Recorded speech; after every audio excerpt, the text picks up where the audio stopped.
চাই থকা প্ৰত্যেকগৰাকী দৰ্শকক এই মুহূৰ্তত এটা ডাঙৰ খবৰ দিয়াৰ চেষ্টা কৰিছো। বিজেপি নেতাৰ গ্ৰেপ্তাৰৰ দাবীত এতিয়া শ শ লোক ৰাজপথলৈ ওলাই আহিছে। বিজেপি নেতাই অপৰাধ কৰিও শাস্তি নাপাব নেকি? এই মুহূৰ্তৰ এক ডাঙৰ প্ৰশ্ন উত্থাপিত হৈছে। বিজেপিৰ একাংশ নেতাই এতিয়া অপৰাধ সংগঠিত কৰাৰ পাছতো প্ৰশাসনে সেই সকলৰ বিৰুদ্ধে কিয় ব্যৱস্থা গ্ৰহণ নকৰে, সেই প্ৰশ্ন এই মুহূৰ্তত ৰাজ্যবাসীয়ে কৰিছে। বিজেপিৰ পৰা অব্যাহতি প্ৰদান কৰিয়েই দায়িত্ব সামৰিছে নেকি প্ৰশাসনে? ছ'চিয়েল মিডিয়াত এক ভাইৰেল হৈ পৰিছিল বৰপথাৰৰ দৃশ্য, য'ত দুজনকৈ কিশোৰক কেনেদৰে নিৰ্মমভাৱে অত্যাচাৰ কৰা হৈছিল, তালিবানী শাস্তি প্ৰদান কৰা হৈছিল, সেই শিশুক প্ৰহাৰ কৰা হৈছিল আৰু তাৰ পাছতেই সেই প্ৰহাৰ কৰা স্থানত নিমখ জলকীয়া সানি দিছিল দুজন পাখণ্ড নেতাই। আৰু এজন আছিল আছুৰ, আনজন আছিল শাসকীয় দল বিজেপিৰ। কিন্তু সেই শাসকীয় দলৰ নেতা হোৱাৰ বাবে, কোনোবা মন্ত্ৰী বিধায়কৰ অতি ঘনিষ্ঠ হোৱাৰ বাবে সেইসকল এতিয়া প্ৰশাসনৰ দৃষ্টিৰ পৰা আঁতৰি যাব নেকি? সেই সকলৰ বিৰুদ্ধে কেতিয়া ব্যৱস্থা গ্ৰহণ কৰিব চৰকাৰে?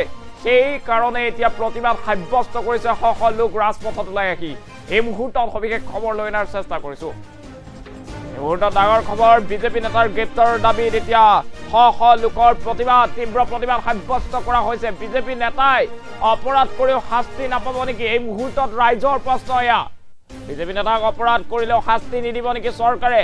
বিজেপিৰ পৰা অব্যাহতি প্ৰদান কৰি দায়িত্ব সামৰিছে প্ৰশাসনে। প্ৰশাসনৰ বিৰুদ্ধে অভিযোগ উত্থাপন কৰিছে এতিয়া একাংশ ৰাইজে। বৰপথাৰ গেলাবিলত দুই কিশোৰক তালিবানী শাস্তি দিয়া নেতাক গ্ৰেপ্তাৰ কেতিয়া কৰিব প্ৰশাসনে? সেইসকলৰ বিৰুদ্ধে কেতিয়া ব্যৱস্থা গ্ৰহণ কৰিব? বিজেপি নেতা ৰাজু শ্ৰেষ্ঠ, আছুৰ নেতা শশাংক শ্ৰেষ্ঠ শাস্তিৰ দাবীত এতিয়া তীব্ৰ প্ৰতিবাদ সাব্যস্ত কৰিছে শ শ লোকে। শ শ লোক ৰাজপথলৈ ওলাই আহি তীব্ৰ প্ৰতিবাদ সাব্যস্ত কৰিছে। এয়া চাওক প্ৰতিবাদৰ দৃশ্যাংশ আমি আপোনালোকক দেখুৱাই আছো। এয়া বৰপথাৰ পুলিচ ষ্টেচনৰ সন্মুখত এনেদৰে প্ৰতিবাদ সাব্যস্ত কৰিবলৈ শ শ লোক ওলাই আহিছে। এতিয়া বিজেপি নেতাৰ গ্ৰেপ্তাৰৰ দাবী তুলিছে শ শ ৰাইজে, শ শ লোকে এতিয়া সেই দাবী উত্থাপন কৰিছে। কেনেদৰে তালিবানী শাস্তি দিয়া হৈছিল দুই কিশোৰক, সেয়া আপোনালোকে নিশ্চয় এইকেইদিন ছ'চিয়েল মাধ্যমত দেখিবলৈ পাইছে। কেনেদৰে কটা ঘাট নিমখ ছটিয়াই দিছিল, আমি ডাবল স্ক্ৰীণত সেই দৃশ্যাংশ সম্পাদিত ৰূপত আপোনালোকক দুখন ফটো দেখুৱাৰ চেষ্টা কৰিছো। চাওক কেনেদৰে পিঠি তেনেকৈ বখলকৈ কোবাইছিল আৰু তাৰ পাছতে সেই স্থানত নিমখ আৰু জলকীয়া সানি দিছিল। হাত বান্ধি তেওঁলোকক তালিবানী শাস্তি প্ৰদান কৰিছিল এজন আছু নেতা আৰু আনজন বিজেপিৰ নেতাই। আৰু সেইসকলৰ বিৰুদ্ধে এতিয়া জাঙুৰ খাই উঠিছে স্থানীয় ৰাইজ। স্থানীয় ৰাইজে তীব্ৰ প্ৰতিবাদ সাব্যস্ত কৰিছে আৰু সেইসকলৰ বিৰুদ্ধে ব্যৱস্থা গ্ৰহণৰ দাবী উত্থাপন কৰিছে। একমাত্ৰ কোনো মন্ত্ৰী বিধায়কৰ ঘনিষ্ঠ হোৱাৰ বাবেই সেইসকল লোক এতিয়া আইনৰ চকুৰ পৰা বাচি যাব নেকি, সেই প্ৰসংগ উত্থাপন কৰিছে।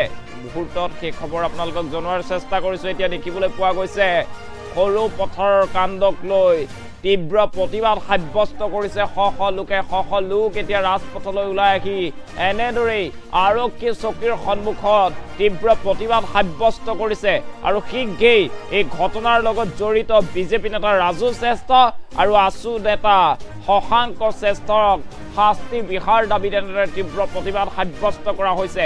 কালিৰ দিনটোত ৰাজ্যত পুনৰ মৰেণ পুলিচিঙৰ ঘটনা সংঘটিত হৈছিল, য'ত দেখিবলৈ পোৱা গৈছিল হাত ভৰি বান্ধি দুজন কিশোৰক ভয়ংকৰভাৱে আক্ৰমণ কৰিছিল। অকল আক্ৰমণ কৰাই নহয়, তেওঁলোকৰ পিঠিত বখলকৈ কোবাই আচলতে সেই স্থানত নিমখ জলকীয়া সানি দিছিল। কেনে নিকৃষ্ট মানসিকতাৰ মানুহ হ'ব পাৰে আপুনি এবাৰ চিন্তা কৰক।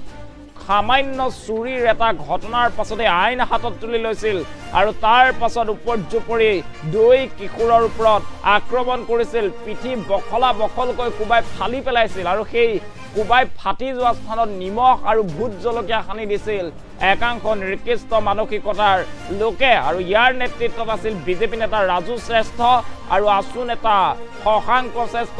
ইতিমধ্যে দুয়োকে আছুৰ পৰা আৰু বিজেপিৰ পৰা তেওঁলোকক ইতিমধ্যে অব্যাহতি দিয়া হৈছে। কিন্তু কেৱল অব্যাহতি দিয়াতেই যেন সীমাবদ্ধ হৈ থাকিব নেকি প্ৰশাসন তথা চৰকাৰ, তাক লৈ প্ৰশ্ন উত্থাপন হৈছে।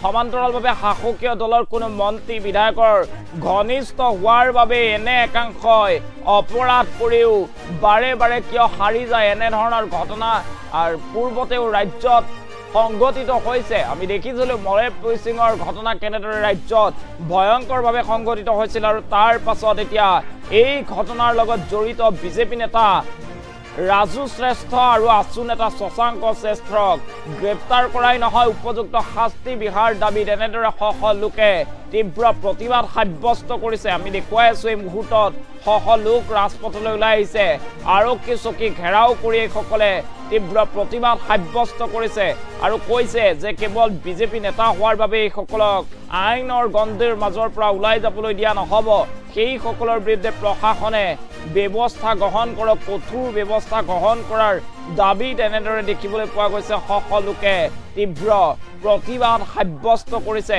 এই মুহূৰ্তত দৃশ্যাংশ আমি আপোনালোকক দেখুৱাইছো